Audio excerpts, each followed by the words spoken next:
no se necesitaba la educación. No hubo un modelo educativo, no hubo un modelo de enseñanza. Es decir, que en el primer modelo cambiaron las circunstancias. Al cambiar las circunstancias fue necesario desarrollar otro modelo. ¿Pero qué ocurre? Venía Don Kenny con su mujer, comenzaron a dormir juntos, comenzó la cosa y vino la fábrica de muchachitos, como les dije. Pero ¿qué ocurre? El amigo Roberto se le mudó cerca, hizo lo mismo, nacieron muchísimos muchachitos, y muchachito aquí, muchachito allá, muchachito allá. Así que surgieron los barrios, surgieron las poblaciones.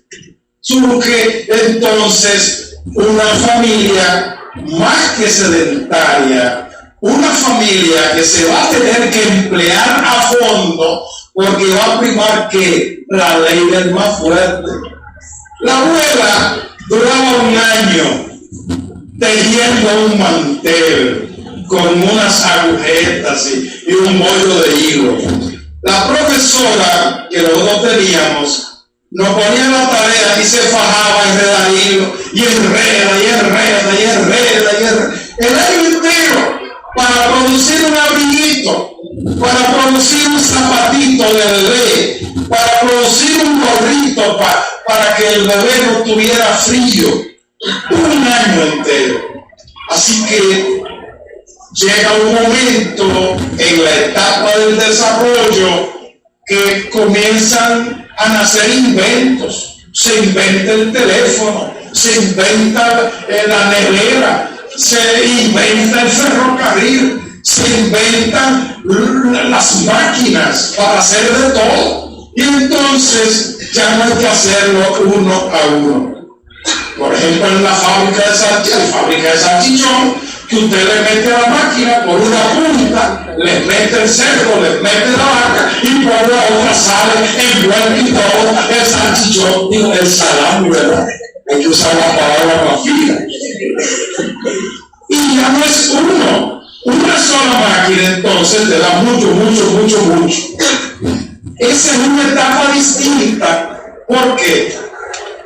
Porque quien inventó la máquina vendía la máquina, pero él no podía irse con la gente para decirle cómo que se manipula, cómo que se prende, cómo que se apaga, cómo que él no podía estar ahí todos los días. Él tenía entonces que encontrar un medio, un recurso, una estrategia para que cualquiera pudiera operar esa máquina que él había inventado.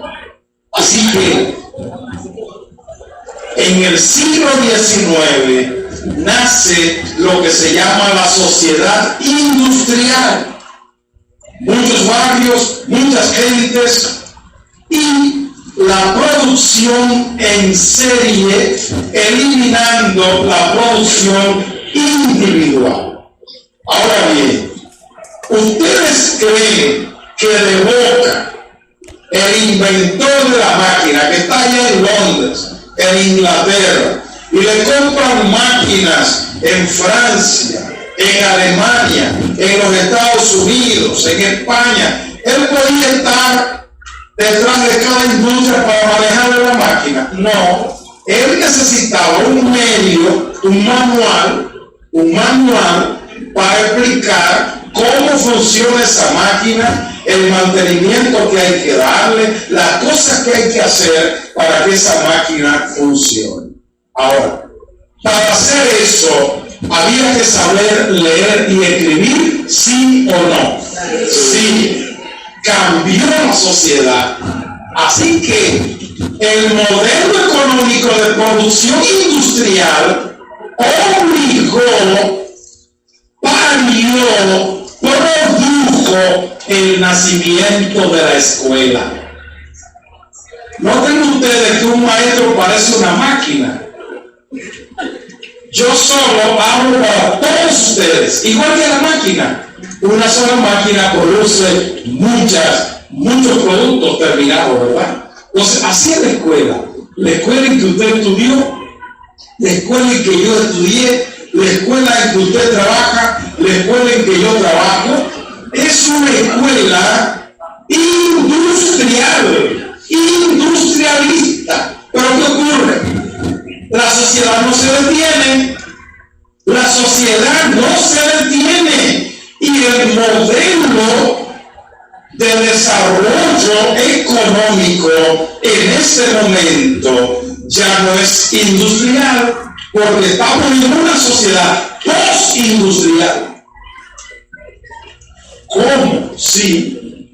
Entonces, si el modelo de sociedad demanda un modelo de enseñanza o de escuela, de educación, significa que en este momento se está demandando una escuela que no sea la escuela industrial, que no sea un modelo de enseñanza que responda a los parámetros del modelo de la sociedad industrial.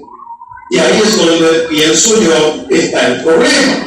Es más, hay algunas personas que explican la cuestión en una forma, mire, es trágico, pero es la forma mejor que yo he encontrado para plantear de dónde viene la crisis de la escuela hoy día, la crisis que ha arropado a la enseñanza. Esas personas que explican el problema dicen, si la escuela nació como producto de la sociedad industrial, la escuela es de qué siglo? Del XIX. Todos nosotros nacimos en el siglo XX y nos formamos en el siglo XX con los métodos del siglo XX. Así que una escuela del siglo XIX que responde a parámetros del siglo XIX y unos profesores del siglo XX. ¿Pero qué ocurre? Como ya estamos en una sociedad global, en una sociedad postindustrial, entonces esos muchachitos no son ni del siglo XIX ni del siglo XX, son del siglo XXI. Así que escuela del siglo XX, del siglo XIX, maestros del siglo XX y alumnos del siglo XXI. Necesariamente tiene que entrar en crisis el modelo de enseñanza. Tiene que entrar en crisis sencillamente porque no puede haber un diálogo, no puede haber diálogo de esa manera. Los profesores del siglo XX tienen unas referencias de enseñanza que no puede dialogar con la enseñanza del siglo XIX. Pero esos profesores del siglo XX, su modelo de enseñanza siglo XX no está en capacidad de dialogar con las demandas de unos alumnos que tienen una configuración del siglo XXI. Significa entonces que tenemos que plantearnos con mucha seriedad y con mucha responsabilidad este desafío que nosotros, educadores, la mayoría de nosotros, tenemos por delante. ¿Cuál es el modelo de enseñanza que demandan los alumnos del siglo XXI?